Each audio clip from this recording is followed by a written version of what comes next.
Pedro's anger was not only directed at society but specifically at the innocent. He began to target young girls, often from markets or schools, using a calm and friendly demeanor to gain their trust. He would lead them to remote areas, isolated fields or abandoned buildings, where he knew they wouldn't be found. His methods were chillingly consistent. He claimed that he felt a sense of duty to commit these acts, believing that because he had suffered so much as a child, others should feel the same pain. He showed no remorse for the hundreds of lives he took, describing the act of killing as a moment of release. Because many of his victims were from poor families or were street children, their disappearances were often ignored by the police for a long time. This negligence allowed Pedro to continue his trail of terror across Colombia, Peru, and Ecuador for years, moving like a shadow through communities that had no idea a monster was living among them.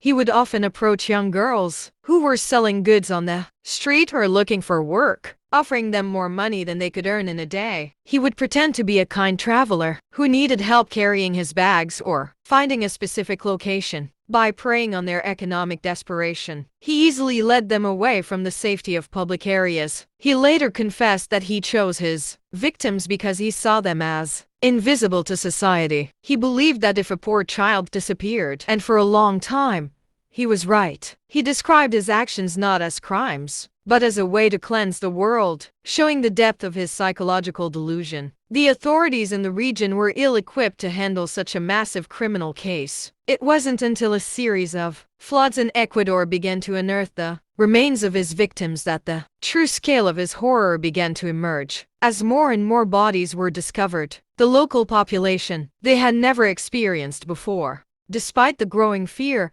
Pedro continued his operations with terrifying ease. He would often watch his targets for days, learning their routines and identifying the exact moments when they were most vulnerable. He described himself not as a criminal, but as a master of his craft, showing a complete lack of empathy for the lives he was destroying. He often moved from one town to another as soon as he sensed the local police were starting to connect the dots. By staying mobile, he remained a ghost in the system. In his later confessions, he even claimed that he felt a sense of pride in how long he managed to evade capture, believing that his intelligence was superior to those hunting him. The horror finally came to light in 1979 when a massive flood in Ambato, Ecuador, uncovered a mass grave. This discovery sent shockwaves through the country and the world. The authorities finally realized they weren't looking for a local criminal, but a serial predator whose reach spanned across national borders. The hunt for the man known as the Monster of the Andes had officially begun. The year 1979 marked a turning point in the hunt for Pedro López. As more remains were found, a wave of panic swept through the local communities. Parents who once allowed their children to play freely in the streets or walk to the market alone now lived in constant terror. The realization that a predator was actively hunting among them changed the atmosphere of every town he visited. Despite the fear, many families of the missing children felt a sense of abandonment by the authorities. Because most of the victims were from poor backgrounds, their disappearances had been met with silence or slow investigations for years. Pedro understood this social gap perfectly. He knew that in a society where corruption and poverty were high, someone like him could hide in plain sight by targeting those the system often forgot. He later admitted that he felt safe because he believed the police had bigger problems to deal with than missing street children. However, as the evidence mounted and the public outcry grew, the authorities could no longer ignore the presence of a monster. The search for Pedro López became a national priority, leading to one of the most intense manhunts in South American history. By 1980, the scale of the tragedy reached a point that could no longer be contained. The fear among the local population turned into a demand for justice. People began to realize that the disappearances were not random events, but the work of a calculated individual who had been moving freely across the region. The silence of the authorities was finally broken as the evidence from the mass graves in Ecuador became undeniable. The investigation revealed that many of the families had tried to report their children missing years earlier, but were often turned away or ignored. This failure of the system had given Pedro the opportunity to continue his crimes for over a decade. As the police began to piece together his movements, they discovered that he had used multiple identities and traveled extensively through Colombia and Peru before arriving in Ecuador. The hunt for Pedro López became a race against time. The authorities knew that every day he remained free, more lives were at risk. The pressure from the public and the international media forced the government to dedicate all available resources to capturing the man who had become a symbol of terror. The world was finally watching, and the shadow that Pedro had lived in for so long was starting to disappear. The investigation into the missing children revealed a dark reality that the region had never faced before. As more people came forward with stories of their lost loved ones, it became clear that the predator had been operating for years under a shroud of mystery. The local communities, once peaceful, were now united by a shared sense of grief and a demand for immediate action. Witnesses began to describe a man who appeared ordinary and unthreatening, someone who could blend into a crowd without being noticed. This ability to remain invisible was his greatest weapon. He traveled from village to village, leaving behind a trail of broken families. The police, finally realizing the scale of the crisis, began to coordinate their efforts across borders, sharing information and descriptions that pointed to one man. The pressure on the authorities reached its peak as the media began to cover the story globally. No longer could the disappearances be dismissed as isolated incidents. The hunt for the monster of the Andes was now a race against time, as every day he remained free was another day of danger. For the children of South America, the world waited for justice, hoping that the men responsible for so much pain would finally be brought to light.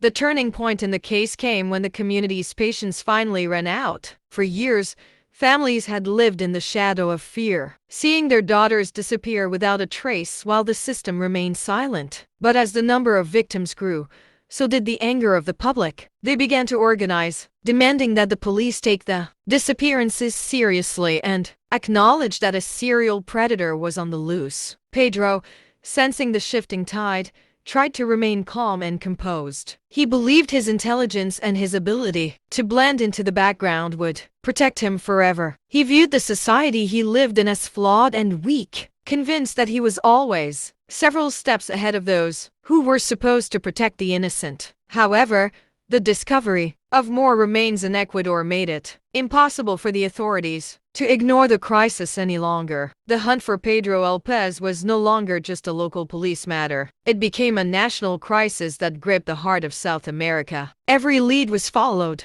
and every suspicious person was scrutinized as the authorities raced to find the man behind the horror. The world began to learn the name of the monster of the Andes, and for the first time in his life, Pedro realized that the walls were finally closing in on him. Despite his confidence, the investigation began to reveal the horrific details of his crimes. As the authorities gathered more information, they discovered a pattern that pointed directly to Pedro. He was no longer just a shadow moving through the Andes. He had become the primary target of a massive search operation. The victims' families, who had suffered in silence for years, finally felt that their voices were being heard. Pedro's background and early life were analyzed to understand how he had become such a prolific predator. It was revealed that his own traumatic experiences as a child had left deep psychological scars. But this did not excuse the terror he inflicted on hundreds of innocent lives. The psychological profile created by the experts showed a man who was fully aware of his actions and took pride in his ability to evade the law. The international cooperation between Colombia, Peru, and Ecuador was crucial in tracking his movements. By sharing fingerprints and witness accounts, the authorities were able to narrow down his location. The tension was at an all-time high as the public waited for the moment when the monster of the Andes would finally be held accountable for the pain he had caused. As the net closed in, the true depravity of Pedro's actions began to surface. During his interrogation, he spoke with a chilling calmness, describing his crimes as if they were a routine part of his life. He claimed that he was not the only one responsible for the tragedies, pointing toward a society that he felt had failed him long before he started his path of destruction. This attempt to shift blame showed the depth of his psychological manipulation. Despite his excuses, the evidence was overwhelming. The authorities were able to link him to hundreds of disappearances across the Andes. The investigation became a symbol of the struggle for justice in a region where the most vulnerable were often forgotten. As the trial approached, the world watched to see if the legal system could provide any sense of closure to the families who had lost everything. Pedro's story remains one of the darkest chapters in criminal history. It serves as a haunting reminder of the consequences of social negligence and the importance of protecting those who cannot protect themselves. Even years later, the name Pedro López evokes a sense of dread, representing a monster who exploited the gaps in society to commit unthinkable acts of horror.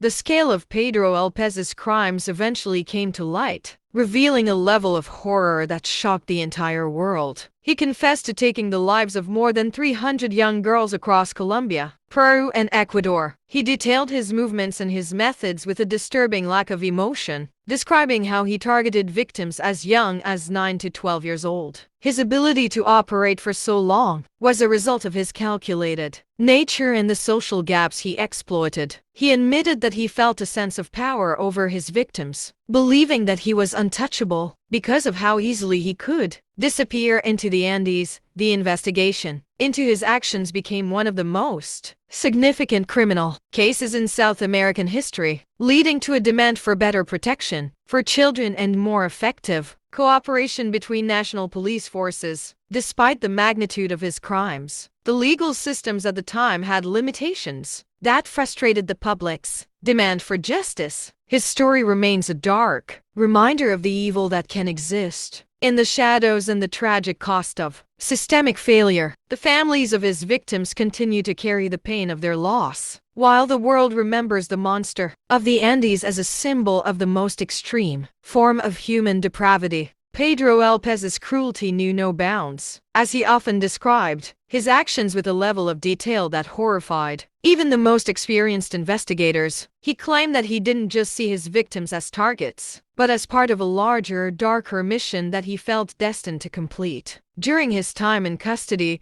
he spoke about the moments leading up to his crimes, showing a complete lack of remorse for the lives he had destroyed. His ability to manipulate those around him was evident even in prison. He tried to present himself as a victim of his environment, attempting to use his past to justify the terror he inflicted on others. This psychological warfare was a key part of his personality, as he constantly sought to maintain a sense of control over his narrative. The legal proceedings against him were complex, involving multiple jurisdictions due to the international nature of his crimes. As the details of his 12-part trail of horror were documented, it became clear that Pedro López was one of the most prolific and dangerous individuals the world had ever seen. His story remains a chilling testament to the importance of vigilance and the pursuit of justice for the most vulnerable members of society. The investigation into Pedro López reached its final, most chilling stage during his final confessions. He eventually agreed to lead the investigators to the secret burial sites where he had hidden his victims. As he walked through the fields, he showed no signs of guilt, calmly pointing out the exact locations that the authorities had missed for years. One of the investigators later recalled that Pedro spoke about the lives he took as if he were discussing a simple daily task. This lack of human emotion was what made him so terrifying to everyone involved in the case. Even when faced with the remains of the children he had destroyed, he remained cold and detached, focused only on his own story and how it would be remembered. Despite his cooperation in finding the sites, the legal outcome of the case left many feeling that true justice had not been served. Due to the laws at the time, his sentence was limited, leading to a lingering sense of fear and anger among the families. Today, the name Pedro López remains a symbol of one of the darkest periods in criminal history, a reminder of the monster who walked among the innocent while the world was looking the other way. The investigation led the authorities to the exact locations Pedro had described, where they began the grim task of recovering the remains of his victims. One by one, graves were uncovered in remote fields and near isolated farms, confirming the massive scale of his crimes. The experts working on the site were overwhelmed by the evidence, as it became clear that Pedro had been operating without detection for far longer than anyone had imagined. As news of the discovery spread, the public's reaction was a mix of horror and a demand for accountability. Families from across the region traveled to the sites, hoping for news of their missing children while fearing the worst. Pedro, observing the chaos he had caused, reportedly maintained a detached and arrogant attitude, showing that he viewed his actions as a source of pride rather than shame. The cooperation between the police and forensic teams was essential in identifying the victims and building a case that would stand in court. This process was not just about evidence. It was about giving names back to the children the monster of the Andes had tried to erase from history. The world watched as the final chapters of this dark story began to unfold, marking a significant moment in the pursuit of international justice. As the recovery of the victims continued, the sheer number of lives lost began to weigh heavily on the investigators and the public. Each discovery was a painful reminder of the years during which Pedro López operated without being stopped. The forensic teams worked tirelessly to document every piece of evidence, knowing that their work was the only way to provide a final answer to the families who had been searching for so long. Pedro's reaction to the ongoing discoveries remained disturbingly calm. He reportedly spoke to the guards and officials with an air of superiority, as if the lives he had destroyed were merely numbers in his personal history. This psychological detachment made it clear that he lacked any sense of empathy or regret for the hundreds of children whose futures he had stolen. The legal systems of the involved countries faced a massive challenge in ensuring that Pedro López remained behind bars. The case highlighted the need for more stringent laws regarding violent crimes and better protection for children across South America. As the world watched the final stages of the investigation, the story of the monster of the Andes became a symbol of a collective failure that society vowed would never happen again. As the legal proceedings reached their climax, the focus shifted to the long-term impact of Pedro López's actions on the families and the region. The sheer number of victims, which he claimed exceeded 300, despite the evidence found in the burial sites he identified. During his time in the justice system, Pedro often spoke about his past with a coldness that suggested he saw himself as a product of a broken society. He manipulated the narrative to present his actions as a response to the neglect he experienced as a child, showing no genuine remorse for the innocent lives he ended. This psychological complexity made the case even more disturbing for the public and the authorities. The conclusion of the investigation did not bring the expected closure for many families, as the legal limitations of the era meant his punishment was seen as inadequate. Today, the story of the monster of the Andes serves as a grim warning about the importance of social safety nets and the need for international cooperation in tracking dangerous individuals. His name remains etched in history as a symbol of pure, unchecked evil. The legal outcome of the case was a point of deep frustration for many, as the laws at the time did not allow for a life sentence. Despite the confirmed death toll exceeding 300, Pedro López was sentenced to only 16 years in prison, which was the maximum penalty under the existing legal framework. This meant that a man responsible for an unimaginable amount of suffering would eventually have a chance at freedom. During his imprisonment, Pedro's behavior was closely monitored, yet he remained a figure of intense fear and controversy. After serving approximately 14 years of his sentence, he was released on good behavior, a decision that shocked the international community and the families of his victims. His release marked the beginning of a new chapter of uncertainty, as the world wondered where the monster of the Andes would go next. Following his release in 1994, Pedro López effectively disappeared, leading to various theories and sightings across South America. Some believe he fled to a remote area to live in isolation, while others fear he may have continued his reign of terror under a different identity. His current whereabouts remain unknown, leaving a haunting legacy of a monster who escaped the full weight of justice. Despite the international outcry, Pedro López was released from prison in 1994 after serving his reduced sentence for good behavior. The news of his release sent shockwaves throughout South America, as families of the victims feared he would return to his predatory ways. Upon his release, he was reportedly deported to Colombia, but the trail soon went cold as he managed to slip away from authorities. For years, rumors of his whereabouts circulated, with some claiming to have seen him in remote villages or transit hubs. However, none of these sightings were ever officially confirmed, and Pedro López effectively became a ghost. The failure to keep track of one of the world's most prolific serial killers remains a dark mark on the regional justice systems of that era. The case of the monster of the Andes eventually led to significant legal reforms in several countries, ensuring that such leniency would never be granted again for crimes of this magnitude. To this day, Pedro López remains one of Interpol's most notorious cold cases. His story serves as a tragic reminder of the lives lost and the ongoing need for vigilance in protecting the most vulnerable members of society. The legacy of Pedro López remains one of the most haunting mysteries in criminal history. Since his disappearance in the late 1990s, no concrete evidence has emerged to confirm whether he is still alive or where he might be hiding. Some investigators believe he may have passed away due to his age and the harsh conditions of a life on the run, while others remain convinced that he is still out there, living under a false identity. His story has left a permanent scar on the communities he terrorized, serving as a reminder of a period when justice felt out of reach for many. The international community continues to study his case to better understand the psychology of such individuals and to improve the systems meant to protect children. For the families of the victims, the lack of a final answer means that the wounds he caused may never fully heal. As we close this chapter, the name Pedro López stands as a symbol of the darkness that can exist within the human soul. It is a story of loss, failure, and the ongoing search for a peace that can only come with the truth. Though he may have vanished from the world's sight, the memory of his victims lives on, fueling a collective commitment to ensure that a monster like the monster of the Andes can never strike again.